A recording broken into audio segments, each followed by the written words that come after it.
রাজধানীর আজিমপুরের বাসা থেকে তুলে নেওয়া শিশুটি মোহাম্মদপুর থেকে উদ্ধার করেছে র্যাব। রাজধানীর কারওয়ান বাজারে ব্রিফিং করছেন র্যাবের আইন ও গণমাধ্যম শাখার পরিচালক লেফটেন্যান্ট কর্নেল মুনিম ফেরদৌস। আমরা সরাসরি যাচ্ছি সেখানে।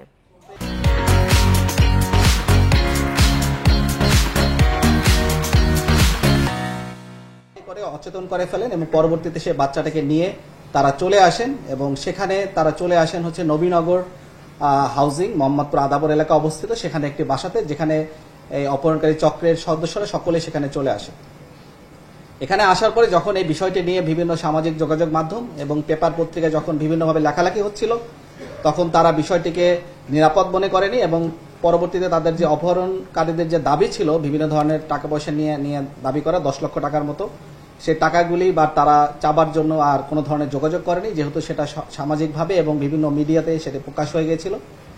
এবং আমাদের পরবর্তীতে আমাদের র্যাব 10-এর একটা আভিযানিক দল এবং আমাদের র্যাব হেডকোয়ার্টারের গোয়েন্দা দল সম্মিলিতভাবে কাজ করে এবং আজ রাত 1:30টার সময় আমরা এই ভিকটিম 8 মাস বয়সী জাইফা তাকে আমরা উদ্ধার করতে সক্ষম হয়েছি।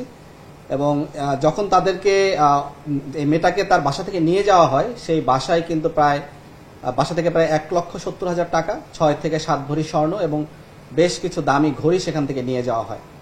তো এটি মূলত প্রাথমিকভাবে আমরা যতটুকু তথ্য জানতে পেরেছি এটি আপনাদের সাথে শেয়ার করলাম। এখানে এই তদন্তে পরবর্তীতে আরও বিস্তারিত তদন্ত করা হবে। এর সাথে আরও কেউ জড়িত আছে কিনা, এই পারিবারিকভাবে অন্য কেউ জড়িত আছে কিনা, সেটাও একটি তদন্তের বিষয়। সেটি বিস্তারিতভাবে তদন্ত সাপেক্ষে আপনাদেরকে পরবর্তীতে জানানো হবে। সবাইকে ধন্যবাদ। জি।